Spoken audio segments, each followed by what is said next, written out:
마태복음 21장 1절에서 11절까지의 말씀을 우리가 교독을 했습니다. 이제 마태복음 21장에 들어서 이제 예수님이 예루살렘으로 지금 들어가시죠. 예루살렘으로 들어가고 이제 나뭇가지를 들고 환영을 하는데, 요한복음 12장에 가서 보면은 이 나뭇가지가 종려나무가지다 이렇게 말씀을 하고 있어요. 종려나무가지. 그리고는 예루살렘에 이제 들어가시면은 이제 일주일 후에 이렇게 이제 금요일날 십자가에서 못 박혀 죽임당하시고 이제 주일날 부활하시는 이제 그와 같은 일이 벌어지게 되는 것입니다. 그래서 이제 이 날을 종려주일이라고 이제 교계에서 그렇게 얘기를 하고 있고, 그리고 이제 종려주일이 지난 한 주간 동안을 이제 고난주간이다 이렇게 얘기를 해요. 그래서 이제 주님이 6월절 양으로 희생이 되시고 초실절날 부활의 첫 열매로 부활하시는 이제 사건이 이제 벌어지게 되어지는 겁니다. 그러면서 지금 이제 예루살렘으로 이제 마지막으로 들어가시고 공생의 이제 마지막을 지금 이제 장식하게 되어지는 것이죠. 1절을 보니까 저희가 예루살렘에 가까이 와서, 예루살렘에 가까이 왔는데 거기에서 온 일인원관이 감람산 벳박에 이르렀을 때 예수께서 두 제자를 보내시며 너희 맞은편 마을로 가라. 곧 매인 나귀와 나귀 새끼가 함께 있는 것을 보리니 불어 내게로 끌고 오라. 그렇게 말씀하셨어요. 감람산에서 그렇게 말씀을 하셨다 이런 뜻입니다. 감람산에서 그렇게 말씀을 하시면서 두 제자를 이제 맞은편 마을로 이렇게 보내시는 거예요. 그러면 조금 더 먼저도 하실 수가 있고 조금 더 가셔서 하실 수도 있는데 하필이면 왜 감람산에서 그렇게 하셨느냐라는 것은 그 감람산을 통해서 주님이 하실 일들이 무엇인지를 상징적으로 계시해 주는 것이고, 또 주님의 뒤를 따르는 제자들도 역시 똑같은 과정들을 겪게 되어질 것을 말씀을 하고 있는 거예요. 그냥 성경에 기록을 해놓으신 말씀이 그냥 어쩌다 보니까 우연히 거기서 그런 사건이 벌어진 것은 아무것도 없습니다. 성령으로 하나님께서 영적인 계시를 위해서 특별히 하나님께서 말씀을 하고 계시는 것이죠. 이 감람산이라는 것은 이름이 감람산인데 왜 감람산이냐면 감람나무가 많기 때문에 감람산. 감람나무가 무수히 많은데 그 감람나무는 출애굽기 27장 20절을 보면은 감람류를 찧어서 그 순결한 기름으로 성소를 밝히는 등의 기름으로 사용을 해요. 성소를 밝히는 것이죠. 뭘로? 감람나무 기름으로 그렇게 한다 이거예요. 그러면 주님이 지금 여기서 감람산에서 그렇게 말씀하시는 이유는 그와 같은 과정이 이제 함축되어져 있는 거예요. 감람류처럼 아주 으깨져가지고, 그래서 거기서 기름이 나오고 그 기름으로 성소를 밝히듯이 주님이 지금 이제 예루살렘에 들어가시면은 누누이 제자들에게 말씀하셨던 것처럼 대제사장과 장로들과 서기관들에게 고난을 당하고, 그리고는 이방인한테 넘겨져서 죽임당하시고 피 흘려 죽임당하시고, 그리고서는 3일 만에 부활하리라 하신 그 말씀의 사건이 말씀대로 이제 이루어지게 되어지는 거예요. 그것이 마치 감람류를 으깨서 그 나온 순결한 기름으로 성소의 등을 밝혀서 성소를 환하게 했다 이겁니다. 마찬가지로 예수께서 감람나무 열매처럼 이제 고난을 당하시고 죽임을 당하시고 피 흘려 그 피로 속죄 구원을 그의 백성들이 받게 되어지고 믿는 자에게, 그리고 속죄 구원을 받는 자들이 예수 그리스도께서 보내주시는 성령이 임하셔가지고 성령이 일곱 등불 일곱 눈이 되어서 어떻게 하나님의 나라에 예비된 영광들을 밝혀주시는 거예요. 그리고 보게 하시는 거예요. 그리고 일곱 뿔로서 그것을 갖다가 이겨나갈 수 있게 하신다 이겁니다. 그와 같이 주님이 지금 예루살렘에 가셔서 하실 일이 무엇인지를 감람산에서 그것을 상징적으로 지금 감람산에서 제자를 보내시는 거예요. 그러면 제자들은 또 어떻게 돼? 제자들도 주님이 걸어가셨던 그 길을 그대로 가게 되어질 뿐 아니라 오늘날 우리들도 주님께서 이루어 놓으신 그와 같은 구원의 은혜를 우리 역시 감람나무 열매와 같은 으깨지는 고난 또는 연단, 쇠풀무와 같은 연단의 과정을 거쳐서 우리의 심령 성전이 밝아지는 거예요. 그것이 없이는 절대 우리의 심령 성전이 밝아지지가 아니하는 겁니다. 그러니까 내 아들은 어디에서 불러요? 반드시 애굽을 통해서 불러요. 애굽이라는 것이 뭐예요? 신명기 4장 20절에 쇠풀무다 이겁니다. 연단하는 곳이다. 하나님께서 어떤 모양으로 원하는 그릇으로 만들어내는 곳이다 이겁니다. 그것이 쇠풀무요 애굽이라는 곳이다 이겁니다. 그래 반드시 아들은 애굽에서 불러내시는 거예요. 그리고 아들의 신앙이 되는 자치고 그와 같은 쇠풀과 같은 연단의 과정, 감람나무 열매가 으깨지는 그와 같은 과정이 없이는 그렇게 하나님의 나라가 그 심령 속에서 밝아질 리가 절대 없는 거예요. 그러니 예수님께서 감람산에서 두 제자를 갖다가 건너편 마을로 보내시면서 그와 같은 말씀을 하시는 것은 이제 그와 같이 주님이 겪으실 일들이 무엇인지를 상징적으로 보여주시는 것이고, 아울러 제자들도 역시 그와 같은 길을 그대로 가게 될 것을 말씀을 하시는 것이고, 예수 그리스도를 믿는 우리들도 그와 같은 과정을 거쳐서 성소의 등불이 밝혀지게 되어질 것을 말씀하고 있습니다. 예수님께서 다 이루어 놓으셨다 할지라도, 우리 역시 육체를 입고 있는지라 그와 같은 과정들을 통해서 불순물이 빠져지고, 그리고 세상에서 그냥 세상의 것에 밝아있던 우리의 눈이 하나님 나라로 향하여지고 하늘의 예비된 영광이 무엇인지 이제 보이게 되는 거예요. 밝아지게 되어진다. 성소의 등불을 밝히게 되어지는 그와 같은 역사가 나타나게 되어질 것을 말씀을 하고 있는 것이죠. 그래서 시편 119편 71절에 그렇게 말씀을 하고 있습니다. 고난당한 것이 내게 유익이라.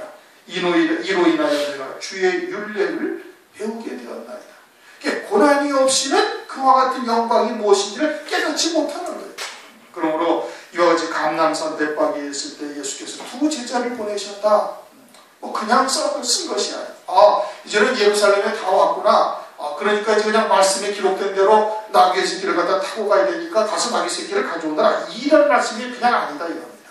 하나님께서 성경에 기록해 놓으신 것은 그와 같은 특별한 의미를 갖고 있는 것이죠. 그러면서 2절 이르시되 너희 맞은편 마을로 가라. 곧 매인 나귀와 나귀 새끼가 함께 있는 것을 보리니 풀어내게로 끌고 오너라. 벳박의 마을에서 맞은편으로 가라. 맞은편으로 가라는 것이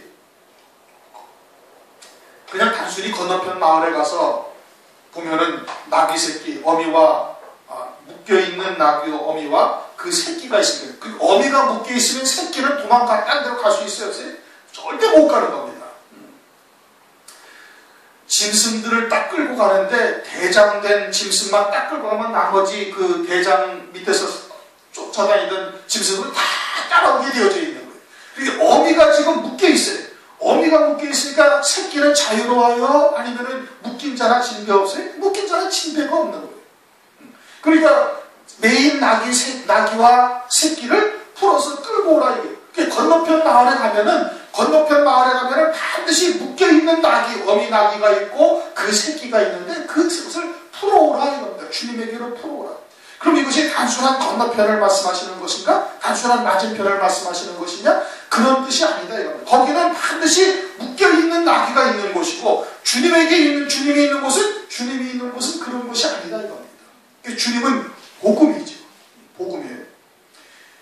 누가복음 4장 18절을 보면은 가난한 자에게 복음을 전파하고 포로된 자가 자유케 되고 눈먼 자가 다시 보게 되며 눌린 자를 자유하게 하신다 이거예요.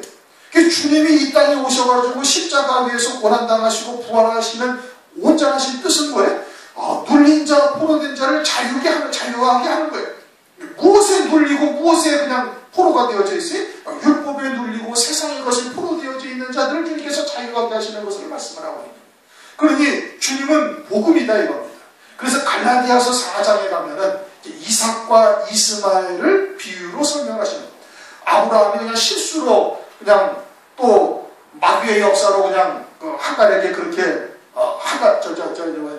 사라에게 하갈과 동침하라 하는 이야기를 하신 것이 아니라 그것을 통해서 오늘날 영적인 아브라함의 후손들에게 계시를 하시는 것이죠.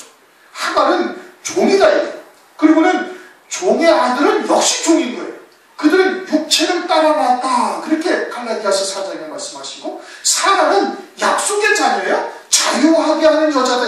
그렇게 그 사라의 아들은 약속의 자녀가 되고 자유하는 자가 되는 거예요. 그러니 그리스도 안에 있는 자들에게는 복음이요 자유케 하는 자요 자유로운 자요 약속의 자녀가 되는 것이고 하갈과 같은 종의 신앙을 가진 자들은 그들은 율법 율법의 종이 되어져서 매인자요 그냥 영원히 묶여있는 자들이 되는 거예요. 그것을 지금 말씀하고 있는 거예요. 그래서 창세기에 보면은 25장 17절 18절을 보면 이스라엘은 그 모든 형제의 맞은편에 거하였더라 그렇게 말씀하고 있어요. 이스마엘은 육으로 난 자요 종의 아들이요 종의 신앙이요 그들은 이삭과 같은 자유하는 자 또는 약속의 자리에 맞은편에 거하였다 이럽니다. 맞은편이라는 뜻이 대적하다 이런 뜻인 겁니다. 원어가 대적하다 이런 뜻을 담고 있는데 그러니까 자유하는 여자에 대적하는 자리에 앉아있는 거예요. 그것이 뭐라고요? 종의 신앙이고 율법의 신앙이고 그와 같은 신앙의 모습을 말하는 거예요. 지금 이스라엘 백성들에게 하나님께서 모세를 통해서 율법을 주셨어요. 율법을 주셨는데 율법을 통해서는 뭐를 깨달으라는 거예요? 죄를 깨달으라는 거예요. 죄인일 수밖에 없고 아무리 율법을 지키려고 해봐야 의로울 수가 없음을 깨닫게 해서 그것이 공학 선생이 되어서 오실 그리스도를 소망하게 하시기 위해서 율법을 주신 거예요. 율법으로 의롭게 될 것을 하나님이 바란 것이 아니다 이겁니다. 그들의 영은 이미 창세기 3장에서 산자로서 이미 가죽 옷을 입은 자들이에요. 그들로 하여금 율법 위에 또 다른 의이신 그리스도를 소망하게 하기 위해서 율법을 주신 거예요. 그래서 오직 그리스도로 믿음으로 구원받기 위해서. 그래서 아브라함이 믿음의 조상이에요. 믿음으로 구원받은 거예요. 행함으로 구원받은 것이 아니라. 그래서 믿음으로만 구원에 이르게 하시기 위해서 하나님께서 율법을 주셨고 그런데 율법을 가지고 이스라엘 백성들이 그냥 문자적인 의미만 가지고서 해석을 하고 그렇게만 알아들어서 율법에서 하라 그러는 것을 하고 하지 말라는 것은 하지 않는 이와 같은 신앙으로 종의 신앙으로 매여 있는 자, 묶여 있는 자들이 되는 거예요. 하갈과 이스마엘과 같은 신앙의 모습으로 변질되어진 것이죠. 그것을 주님이 오셔서 어떻게? 주님이 오셔서 풀어주신다 이거예요. 눌린 자를 자유케 하고 포로된 자를 자유케 하는 그와 같은 은혜의 해를 전파하시는 것이죠. 그러니 주님이 맞은편에 가서 매어있는 나귀와 그 새끼를 끌고 오라라는 것은 지금 주님이 서 있는 자리는 복음의 자리요 자유하는 자의 자리요 맞은편에는 율법의 자리요 종의 자리요 거기는 매어있는 자리라는 것을 말하고 있는 것이고 그것은 유대인들을 의미하고 있는 거예요. 율법을 가지고 있는 유대인들을 지금 말씀하고 있는 거예요. 그게 맞은편 말이에요. 거기에 가면 뭐가 있어요? 매인 나귀와 나귀 새끼가 함께 있는 것을 본다. 매어있다 이게 어미가 매어있으니까 새끼도 자연히 매어져 있는 거예요. 교역자가 종의 신앙이면 그 성도들은 그건 두말할 것도 없는 거예요. 교역자가 율법에 매여서 하라는 것을 하고 하지 말라는 것을 하지 않아야 구원에 이른다라고 생각을 하고 있다면 그 말씀으로 가르침을 받고 있는 성도들은 다 똑같은 종의 신앙이요 율법의 매인 자들이요 매인 나귀와 새끼와 나귀 새끼와 똑같은 신앙인 것이다 이겁니다. 그런데 오늘날 대부분 교회가 율법과 복음의 관계를 명확하게 깨닫지를 못하고 있는 거예요. 요한일서 2장 7절 8절 말씀처럼 이제는 참빛이 비추어졌어요. 참빛이 비추어져서 옛 계명은 그대로이나 그것이 그리스도 안에서 완전한 새로운 계명이 되어져서 율법은 정죄하고 비판하고 사망에 이르는 것이 아니라 살리는 법이요 영의 법이요 생명의 법이 되어져 있다 이겁니다. 성령의 법으로 바뀌어져 있는 거예요. 이제는 그런 것에 저촉되거나 그런 것에 구속받는 것이 아닌데 지금도 여전히 율법 아래 매어있는 나귀와 나귀 새끼와 같은 이와 같은 신앙으로 살고 있는 교회들이 아주 허다분하게 있는 것이죠. 매인 나귀와 나귀 새끼는 당시의 유대인들을 말하는 것이고 오늘날 교회들도 역시 매인 나귀와 나귀 새끼와 같은 신앙으로 가지고 있는 이와 같은 교회들이 있음을 지금 말씀을 하고 있는 거예요. 그것이 풀어서 주님에게로 오면은 그러면 어떻게 되는 거예요? 자유한 자가 되는 거예요. 왜? 주님 안에는 복음이 있고 거기에는 진리가 있는 거예요. 진리가 너희를 자유케 하리라. 죄와 사망의 권세에서 자유할 수가 있다. 영원히 지옥 갈 수 없는 구원받은 이 놀라운 하나님의 은총을 깨달을 수가 있는 거예요. 이미 창세전에 그리스도 안에서 구속하신 하나님의 뜻이 무엇인지를 말씀을 통해서 깨닫게 되어져서 이제는 아무리 마귀가 지옥의 권세로 우리를 위협하고 사망의 권세로 우리를 협박하도 거기에 흔들리가 요동하지 않아요.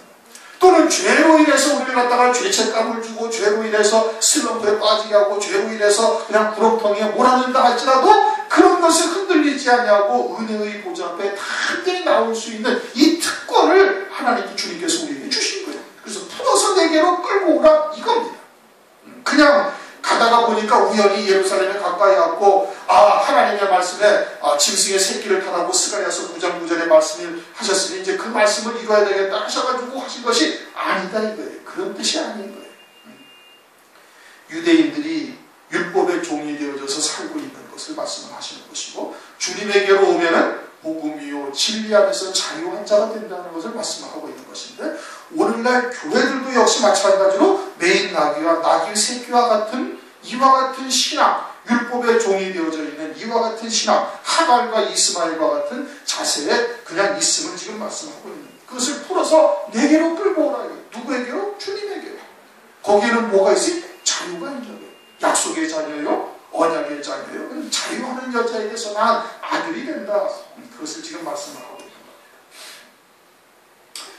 만일 누가 무슨 말을 하거든 주가 쓰시겠다. 그러면 즉시 보내리라. 그럼 맞은편 마을로 가가지고서 나귀 새끼를 아무 얘기도 없이 그냥 딱 풀어가지고 끌고 오라고 하셨으니까 가서 끌고 오면 나귀 임자가 뭐라고 그랬어요? 이거 도둑놈처럼 보는 것이죠. 아니면 이거 완전히 정신이 이상한 사람이구나. 아니 멀쩡히 주인이 있는 임자가 있는 나귀를 갖다가 어미를 갖다가 끌고 새끼까지 같이 끌고 가고 앉아있으니 주인의 입장에서 보기에는 뭐예요? 그건 도둑놈이요? 아니면 정신 이상자이거나 그런 미친놈 취급당하는 거예요. 그럴 때 뭐라고 그래? 주가 쓰시겠다 하라. 그렇게 말씀합니다. 주가 쓰시겠다.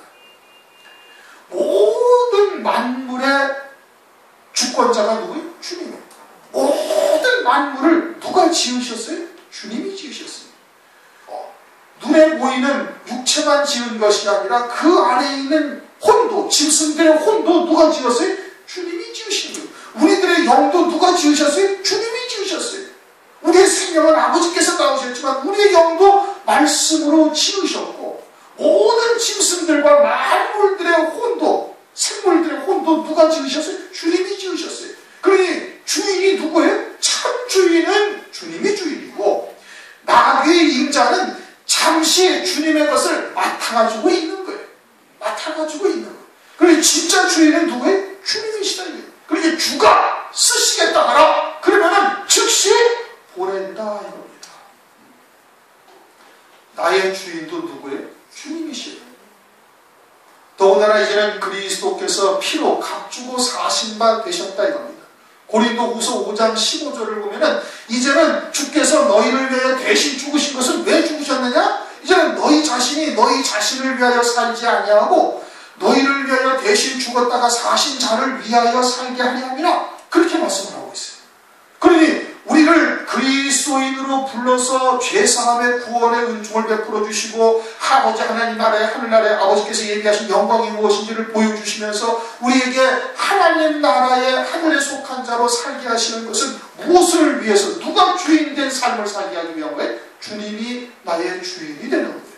그 주가 쓰시겠다 하면은 어떻게 되는 거예요? 주님께서 나를 쓰시도록 나를 드려야 될 의무가 우리에게는 있어요. 왜? 주님이 주인이 되시니까. 나귀의 주인이 누구예요? 하나님이시니까. 말씀이 다 지으신 거예요. 그러니까 참 주는 하나님이시고 여기에서의 임자는 잠시 맡아있는 거예요. 나의 주는 누가 주님이 되시는 거예요? 하나님이 나의 주인이 되시는 거예요. 그리스도가 나의 주가 되시는 거예요. 그러니 아무개야 내가 너를 좀 써야 되겠다면 어떻게 되는 거예요? 그냥 아무런 군말 없이 딱 드려야 되는 거예요. 다윗을 주님께서 하나님께서 내 마음에 합한 자다. 사도행전 13장. 주님의 마음과 딱 하나가 되어져 있는 거예요. 주님의 마음과 딱 하나 되어져서 주님의 마음처럼 이 땅에서 살아가고 있는 거예요. 주님의 마음처럼. 그러니까 사울을 위하여 애가를 지은 거예요.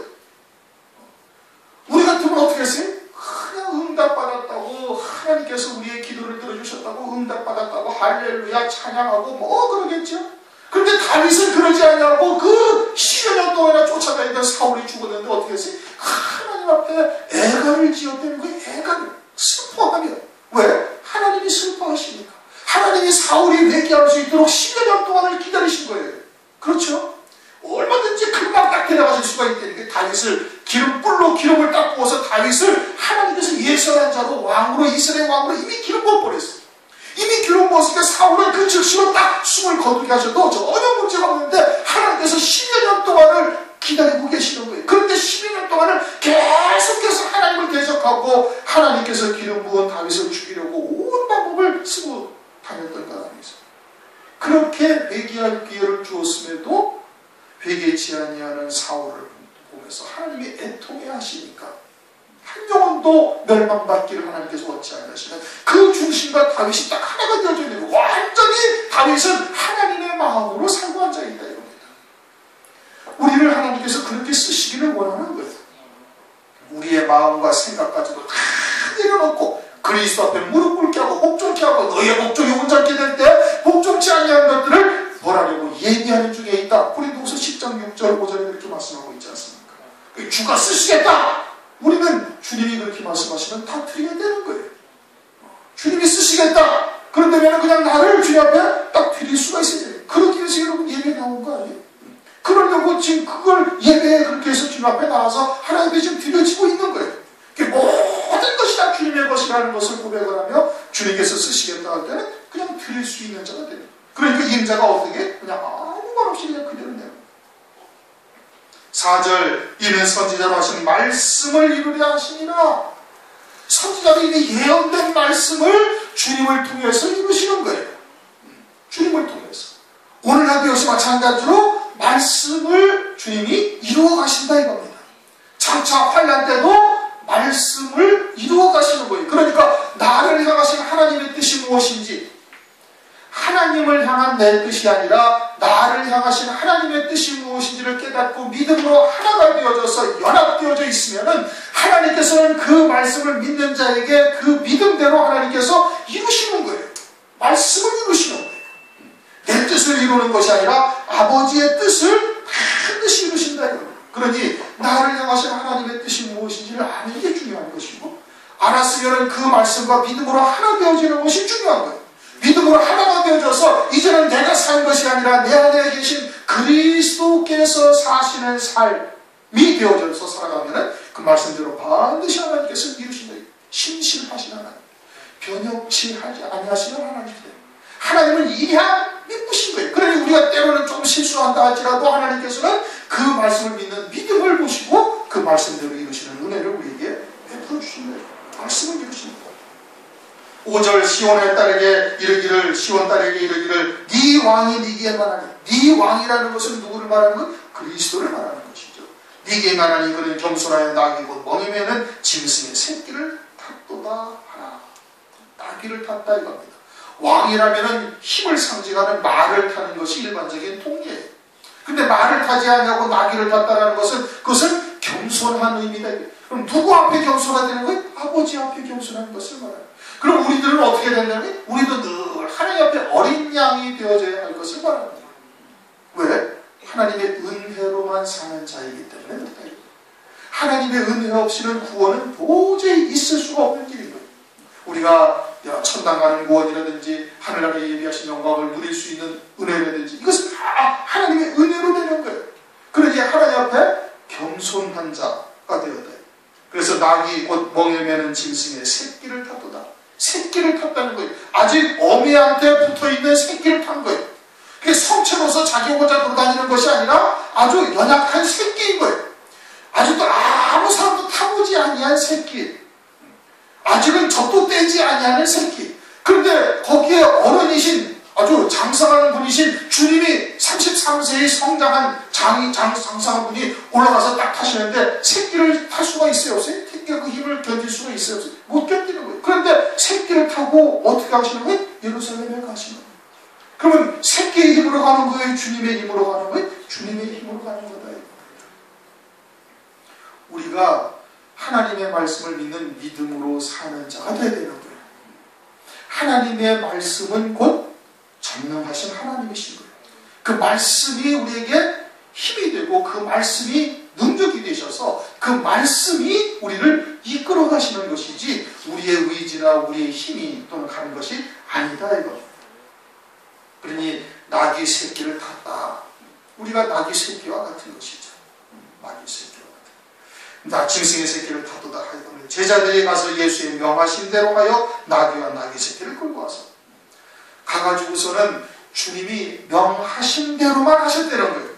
가서 뭘 토를 달고 주님이 어떤 분인지 막 설명을 하고 주님께서 왜 나귀를 타셔야 되는지를 설명하거나 그런 말이 일처럼 없는 거예요. 그냥 주님이 명하신 대로 가서 나귀가 있길래 나귀를 딱 풀어서 그냥 오신 것일 뿐이고, 올 때 나귀 주인이 뭐라고 얘기를 하니까 그냥 주가 쓰시겠다라고 하기만 한 거예요. 그냥 주님이 말씀하신 대로만 딱 한 거예요.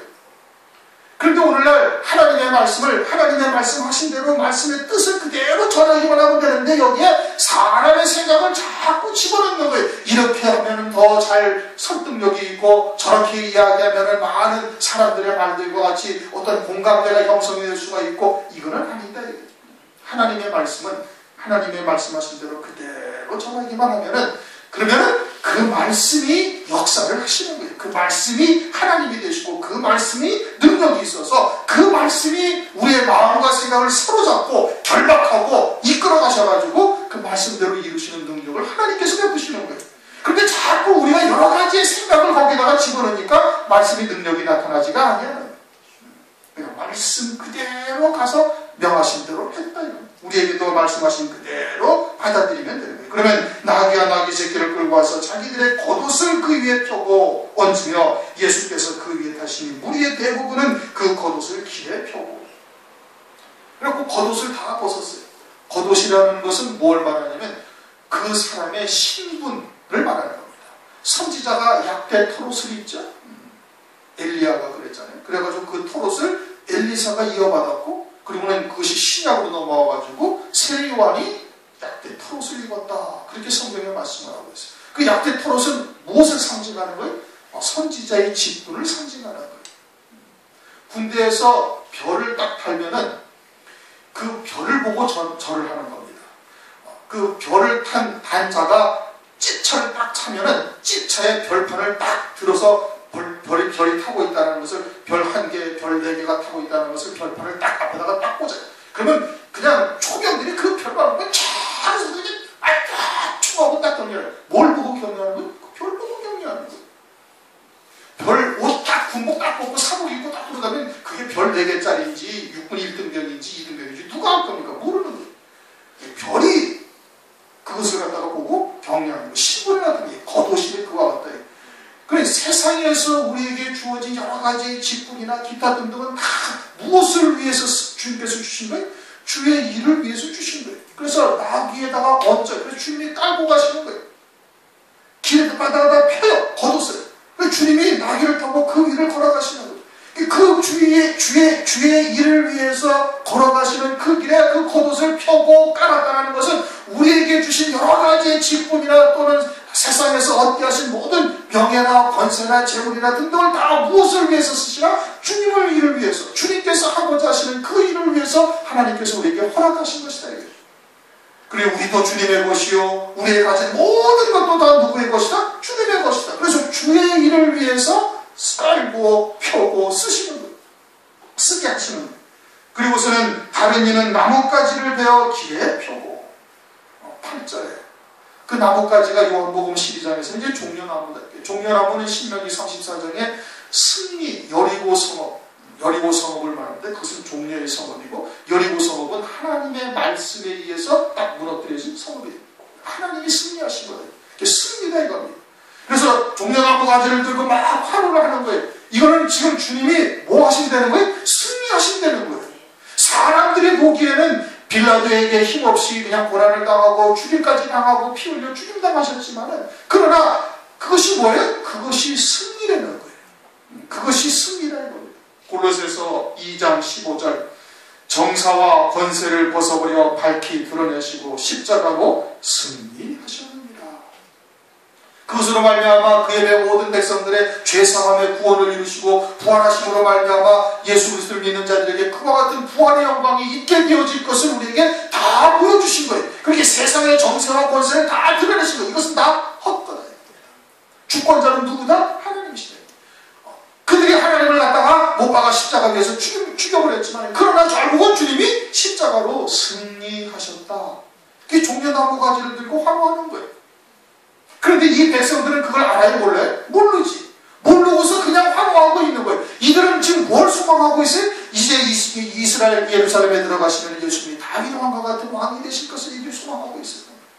그런데 이들은 장차 어떻게 예수님이 빌라도 법정앞에서 아주 현약하게 얻어맞고 고난을 당하자 수치를 겪고 멸시를 당하자 어떻게 십자가 못 박아 죽여버리라고 외치는 자들로 돌변하게 되는 거예요. 왜? 자기들이 소망하는 바와 예수님이 가셔서 이루시는 구원의 역사가 무엇인지를 깨닫지를 못하고 있는 거예요. 다르다 이겁니다. 자기들은 구원이 세상에서의 구원을 바라고 있는 것이고 주님은 영원한 영생의 구원을 지금 위해서 오신 것이고 그러니 초점이 다른 거예요. 그런데 교회가 오늘날 그렇다 이거예요. 교회가 구원이 뭐가 구원이? 영원한 하나님의 나라에서의 구원을 말씀하고 있는 거예요. 이 교회의 모든 초점은 어디에 맞추어져야 돼? 거기에 맞추어져야 돼.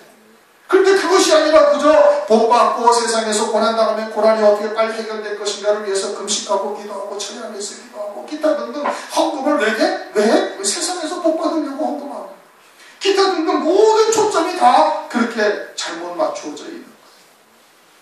그런데 이들이 앞에서 가고 뒤에서 따르는 우리가 소리질러 가는데 호산나 다윗의 찬송이 호산나라는 것은 우리를 구원하소서. 다윗의 자손이요. 이제 언약의 자손이다 이거요. 다윗이 너희를 다스리려 하신 에레미야에서 말씀하셨던 그 다윗 왕이 바로 이분이다. 다윗의 자손이다. 찬송하리다. 주의 이름으로 오시는 이여 가장 높은 곳에서 호산나다. 하늘에서 이루시는 구원이다 이겁니다. 가장 높은 곳에서 호산나. 이것은 하늘에서 이루시는 구원이다. 이것은 시편 118편 25절 26절에 이미 말씀을 하고 있어요. 그러니까 구약이 이미 예언되어져 있던 주님이 그 말씀대로 지금 들어오시는 거예요. 그 말씀대로 들어오셔가지고 지금 이와 같은 역사가 지금 막 나타나고 있는 거예요. 막 사람들이 옷을 가르다 벗어서 막 다 길바닥에다 깔고 종려마가들을 들고 막 그 손을 들고서 막 환영하고 막 지금 난리가 난 거예요. 난리가 났어요. 그러면서 이 10절 예수께서 예루살렘에 들어가시는 온 성이 소동하여 가라되 이는 누구뇨? 그래가지고 예루살렘에 들어가니까 막 난리가 나가지고 온 예루살렘이 소동하였다. 마태복음 2장을 한번 말씀해 주십시오.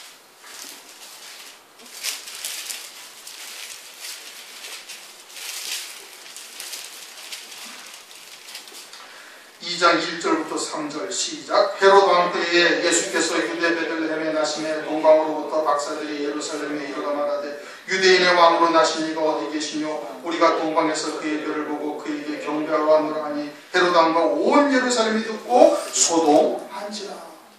그때도 소동했어요. 그때도 소동하고 헤롯 왕이 도대체 유대인의 왕이 어디서 나냐? 그러니까 대제사장과 서기관들이 베들레헴입니다. 딱 대답을 했어요. 그래갖고 베들레헴 인경의 2살 이하의 아이들이 다 죽임당해버리는 겁니다. 그러면 대제사장과 서기관들이 소동을 하고 헤롯 왕까지 당하고 있는데 그러면 가봐야 되잖아요. 그런데 어떻게 했어요? 안 갔어요. 그래가지고 초림하신 아기 예수로 나신 그분 이 베들레헴에서 나신 그분을 맞이하지를 못하는 거예요. 그리고서는 이제 다시 또 시편에 예언된 말씀처럼 예수님이 다윗의 자손으로 호산나 찬송하리로다 하늘에서 이루시는 하늘에서 호산나 하리로다 하는 이 예언된 말씀이 지금 이루어지면서 들어오고 계시는데 온 유대가 또 소동하는 거예요. 예루살렘에 들어가시니 온 성이 소동하여 가로되 이는 누구뇨?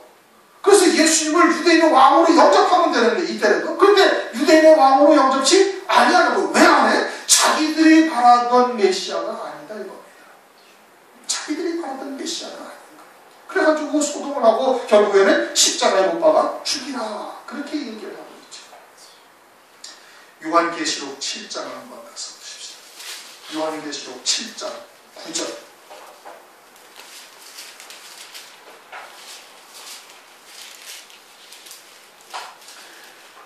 이일 후에 내가 보니 각 나라와 족속과 백성과 방언에서 아무라도 능히 셀 수 없는 큰 무리가 흰 옷을 입고 손에 종려 가지를 들고 보좌 앞과 어린 양 앞에 서서 큰 소리로 외쳐가로되 구원하심이 보좌에 앉으신 우리 하나님과 어린 양에게 있도다 하니 하면서 어린 양의 보좌 앞에서 하나님을 주님을 찬양을 해요. 아무라도 능히 셀 수 없는 무리가 흰 옷을 입고 손에 뭘 들고 종려나무 가지를 들고 찬양. 왜? 주님이 승리하셨다 이겁니다. 자기들을 흰옷 입게 하고 자기들로 하여금 이와 같이 주님의 보좌 앞에서 영광의 자리에 앉게 하신 것을 주님 앞에 찬양을 하고 있는. 그럼 시편 118편에 기록된 성경의 말씀의 온전한 성취는 요한계시록 7장 9절에서 이루어지는 겁니다. 7장 9절에서 이루어지는 거예요. 그때 온 성이 어떻게? 주님을 종려가지를 들고 다 찬양을 하면서 맞이하는 자가 되는 거예요.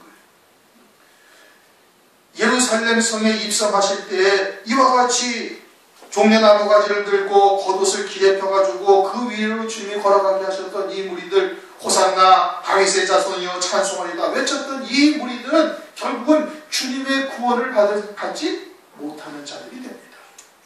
이거는 말씀의 성취가 아닙니다. 그렇죠?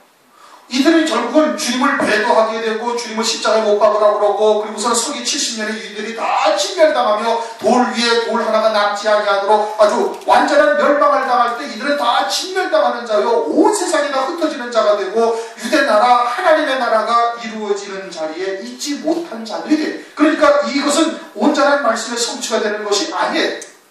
시편 118편 25절 26절에 기록된 이 예언의 말씀의 온전한 성취는 언제 이루어지느냐? 요한계시록 7장 9절에서 이루어지는 거예요. 그리고서는 영원히 찬송하게 되는 겁니다. 호산나 찬송하리로다 다윗의 자손이여 하늘에서 이르시는, 하늘에서 호산나 하늘다 하는 그 소리는 요한계시록 7장 9절에서 온전히 이루어지는 것이 되어지는 것이고, 그들이 영원히 하늘에서 종려나무 가지를 들고 어린 양의 보좌 앞에서, 하나님의 보좌 앞에서 찬송하는 자리에 있게 되어지는 것이니, 그것이 시편 118편 25절 26절 말씀의 온전한 성취가 이겁니다. 이것은 그림자예요.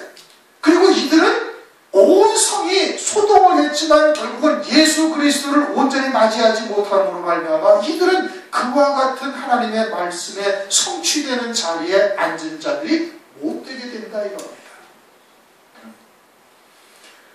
제자들이, 요한복음에 가면은 제자들이 이 말씀이 무엇인지를 깨닫지 못하였다가 나중에 가서 깨달았다. 요한복음 12장 16절 한번 보십니다. 요한복음 12장 16절을 보면 그렇게 말씀하고 있습니다. 지금 12절부터 종려나무 가지에 대해서 설명을 하고 있죠. 요한복음 12장 12절부터 한번 있습니다. 요한복음 12장 12절.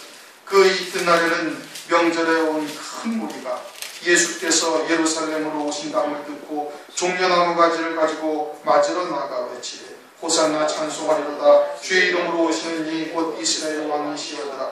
예수는 한 어린 나귀를 만나서 타시니 이는 기록된 바 시온 따라 두려워 말라 보라 너희 왕이 나귀 새끼를 타고 오신다 한 것 같더라.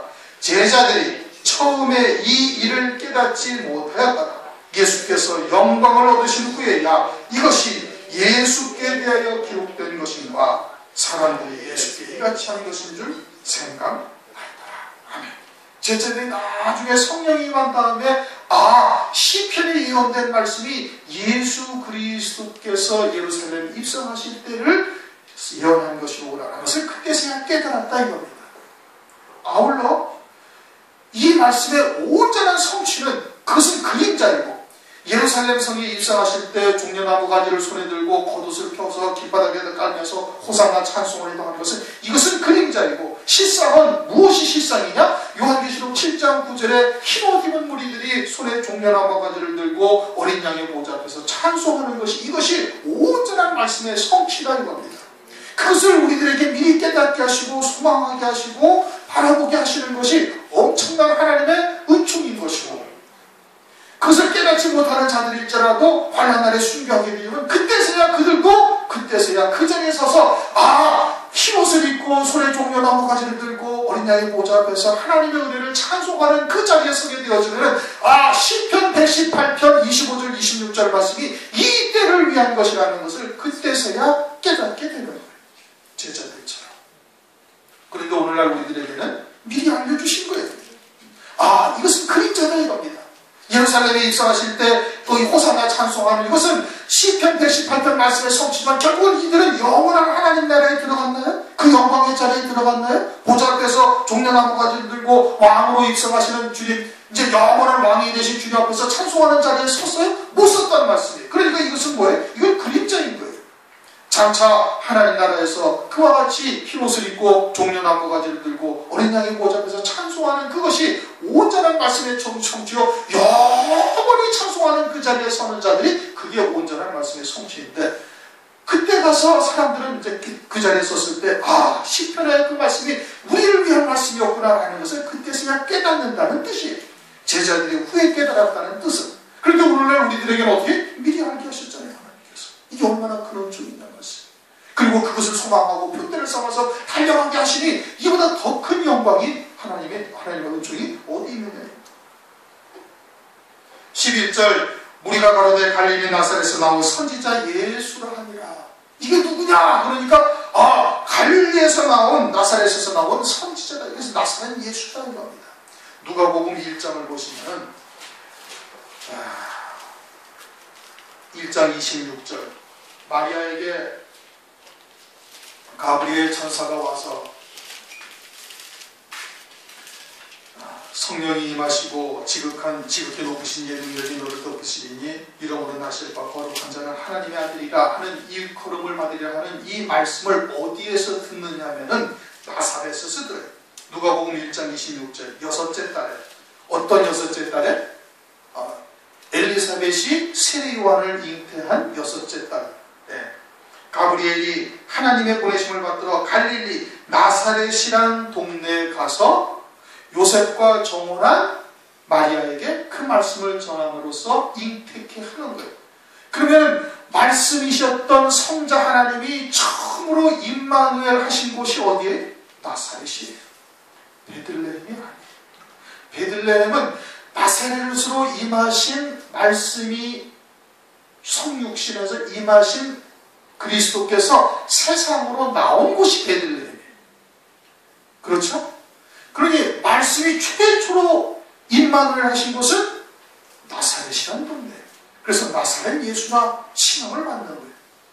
그러면 하늘의 성자 하나님이 말씀으로 계셨던 성자 하나님이 임마누엘 하신 곳에 최초로 임마누엘 하신 나사렛이라는 것이 무엇인지 깨닫는 자는 나도 아들의 영으로 하나님 나라에 있다가 이 땅에 하나님의 정하신 때에 세상에 보내심을 받은 존재라는 것을 깨닫고 있는 자요, 영으로 사는 자요, 그리스도 안에서 새 생명으로 사는 자인 것을 알게 되는 것이고, 베들레헴만 깨닫고 있는 자는 그 말씀이 지으신 영, 하늘 세계에서 이루신 구원은 전혀 깨닫지 못하고 그냥 세상에서 나는 부모님이 결혼해가지고 낳고 그리고 세상에서 예수를 믿어서 구원받았다라고 생각을 하는 거예요.